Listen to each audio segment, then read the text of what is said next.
कामिका एकादशी की व्रत कथा। पौराणिक काल में एक दिन धर्मराज युधिष्ठिर ने श्री कृष्ण के समक्ष कामिका एकादशी के महात्म्य को विस्तार पूर्वक सुनाने का आग्रह किया। धर्मराज युधिष्ठिर ने श्री कृष्ण से कहा कि हे प्रभु, मैंने आषाढ़ माह की शुक्ल पक्ष की देवशयनी एकादशी का महात्म्य तो सुन लिया। अब आप कृपा करके मुझे सावन माह से कृष्ण पक्ष में आने वाली कामिका एकादशी की कथा विस्तार पूर्वक सुनाएं। युधिष्ठिर जी का यह आग्रह सुनकर भगवान श्री कृष्ण बोले, एक बार इस एकादशी की पावन कथा को भीष्म पितामह ने लोकहित के लिए नारद जी से कहा था। एक समय नारद जी ने कहा, हे पितामह, आज मेरी श्रावण के कृष्ण पक्ष की एकादशी की कथा सुनने की इच्छा है, अतः आप इस एकादशी की व्रत कथा विधान सहित सुनाएं। नारद जी की इच्छा को सुन पितामह भीष्म ने कहा, हे नारद जी, आपका प्रस्ताव अत्यंत सुंदर है। मैं आपको यह कथा सुनाता हूँ। आप बहुत ध्यानपूर्वक इसका श्रवण कीजिए। श्रावण माह के कृष्ण पक्ष की एकादशी का नाम कामिका है।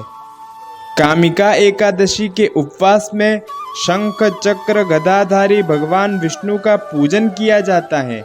जो मनुष्य इस एकादशी पर धूप दीप नैवेद्य आदि से भगवान विष्णु की पूजा करते हैं, उन्हें गंगा स्नान के फल से भी उत्तम फल की प्राप्ति होती है।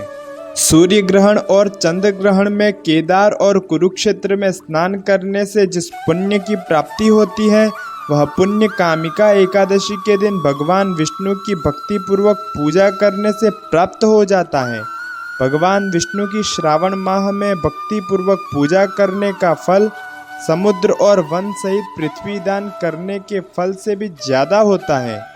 संसार में भगवान की पूजा का फल सबसे ज्यादा है, अतः भक्ति पूर्वक भगवान की पूजा न बन सके तो श्रावण माह के कृष्ण पक्ष की कामिका एकादशी का उपवास करना चाहिए। आभूषणों से युक्त बछड़ा सहित गोदान करने से जो फल प्राप्त होता है, वह फल कामिका एकादशी के उपवास से मिल जाता है। इस व्रत को करने तथा श्री हरि की पूजा से गंधर्वों एवं नागों सहित सभी देवी देवताओं की पूजा हो जाती है। यह व्रत मनुष्यों के पितरों के पापों को धो देता है। इस व्रत के प्रभाव से स्वर्ग की प्राप्ति होती है तथा उसके पितृ भी स्वर्ग में अमृत पान करते हैं। संसार सागर तथा पापों में फंसे हुए मनुष्य को इनसे मुक्ति के लिए कामिका एकादशी का व्रत करना चाहिए। कामिका एकादशी के उपवास से सभी पाप नष्ट हो जाते हैं। जो मनुष्य इस दिन तुलसी दल से भक्ति पूर्वक भगवान विष्णु का पूजन करते हैं, वे इस संसार सागर में रहते हुए भी इस प्रकार अलग रहते हैं जिस प्रकार कमल पुष्प जल में रहता हुआ भी जल से अलग रहता है।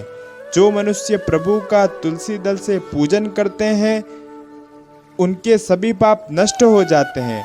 हे नारद जी, मैं भगवान की अति प्रिय श्री तुलसी जी को प्रणाम करता हूँ।